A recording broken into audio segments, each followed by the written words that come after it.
વાગરા તાલુકાના જાગેશ્વર ગામના લોકોએ રિલાયન્સ કંપની દ્વારા લેન્ડ લૂઝર્સને થતા અન્યાય બાબત જિલ્લા કલેક્ટરને આવેદનપત્ર પાઠવી આત્મવિલોપનની ચીમકી ઉચ્ચારતા તંત્રમાં હડકંપ વ્યાપવા પામ્યો છે। દહેજ સ્થિત રિલાયન્સ કંપની દ્વારા લેન્ડ લૂઝર્સને થતા અન્યાય અને નોકરી મેળવવા પડતી તકલીફો અંગે અગાઉ જાગેશ્વર ગામના અગ્રણી ડાભઈભાઈ પટેલે પ્રતિક ઉપવાસ કરવા તેમજ આત્મવિલોપનની ચીમકી આપી હતી। જો કે જે તે સમયે વાગરાના ધારાસભ્ય અરુણસિંહ રાણાએ દરમિયાનગીરી કરી આંદોલન તથા આત્મવિલોપન ન કરવા સદર આંદોલનકારીઓને અટકાવ્યા હતા, પરંતુ આજ દિન સુધી લેન્ડ લૂઝર્સની સમસ્યાઓનું નિરાકરણ નહીં આવતા આજરોજ ડાભઈભાઈ પટેલની આગેવાનીમાં સ્થાનિક ગ્રામજનો તેમજ જિલ્લા પંચાયતમાં ભાજપના સદસ્ય વર્ષાબેન દિલીપભાઈ પટેલની ઉપસ્થિતિમાં જિલ્લા કલેક્ટરને આવેદનપત્ર પાઠવી તારીખ 25/4/2018ના રોજ સવારે 11 કલાકે રિલાયન્સના ગેટ પર 2 દિવસ ઉપવાસ અને 2 દિવસમાં તેઓની માંગ પૂરી ન થાય તો આત્મવિલોપનની ચીમકી ઉચ્ચારી હતી। મેં કલેક્ટર સાહેબને મારા લેન્ડ લૂઝરના છોકરા માટે 26/2/2018ના રોજ આવેદનપત્ર કલેક્ટર સાહેબને આપેલું।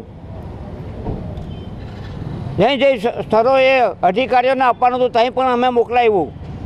છતાં અત્યાર સુધી મને કંઈ પણ જવાબ મળ્યો નથી અને કંઈ પણ મને ન્યાય મળ્યો નથી, જેથી આજે મેં કલેક્ટર સાહેબને ફરીથી પાછું આવેદનપત્ર આપ્યું છે અને એ આવેદનપત્રમાં મેં જણાવ્યું છે કે 25/4/2018ના રોજ હું ઉપવાસ પર કરીશ, 25એ ઉપવાસ કરીશ, 26 તારીખે ઉપવાસ કરીશ ને જો મને 2 દિવસમાં નિર્ણય નહીં મળે તો હું આત્મવિલોપન કરીશ ને કરીશ જ અને મને ન્યાય મળવો જોવે। જે 20 વર્ષથી જે કંપનીમાં આજે જે જમીન ગઈ છે એની અંદર 7 થી 8 છોકરાઓ નોકરી જો ના લઈ શકે એવી કંપની તો રિલાયન્સ કંપનીની આ સન્મુક્તાશાહી કહેવાય, કારણ કે જે રિલાયન્સ કંપની અંદર દરરોજના 50 છોકરાઓ નોકરી પર આવતા હોય નવા અને 100 છોકરાઓ છોડીને જતા હોય એવી કંપની અંદર 2500 એમ્પ્લોય જો હોય અને 2500 એમ્પ્લોયની અંદર જો 7 છોકરાઓને જો ના લેવામાં આવે તો આનાથી મોટી બીજી સન્મુક્તાશાહી કઈ કંપનીની હોઈ શકે। એવી હજારો કંપનીઓ છે કે જે નાના યુનિટ હોવા છતાં પણ એ યુનિટના લોકો આજે દરેક છોકરાઓને નોકરી પર તાત્કાલિક ધોરણે લઈ લેશે, પણ આ રિલાયન્સ જે કંપની જે છે એ રિલાયન્સ કંપની આજે 88 વર્ષના વયોવૃદ્ધ એવા ઉંમરવાળા દાદાને આજે આટલા વખતથી દોરાવે છે, 53 વર્ષથી કન્ટિન્યુઅસ જેમને દોરાવે છે, એમના આત્મવિલોપન કરવાની જો એમને ફરજ પડી હોય તો આવી કંપની માટે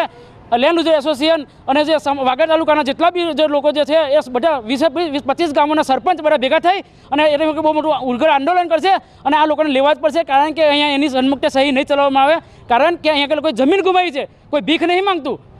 એનો હક માગે છે અને હક માટે ગમે તેવી પરિસ્થિતિ અંદર લેન્ડ લૂઝર એસોસિએશન એમની સાથે છે અને રહેશે। અત્રે ઉલ્લેખનીય છે કે જિલ્લા પંચાયત ભાજપના સદસ્ય વર્ષાબેન પટેલ ભાજપના જ શાસનમાં પ્રતિક ઉપવાસ અને આત્મવિલોપન માટે પ્રેરાય તે ખૂબ ગંભીર બાબત ગણી શકાય। ભાજપના પદાધિકારીઓએ જ જો પોતાના કામ કરાવવા ઉપવાસ અને આત્મવિલોપન કરવા કે કરાવવા પડે તો સામાન્ય માણસોને કામ કરાવવા શું દશા થાય તે વિચારવા જેવી બાબત છે।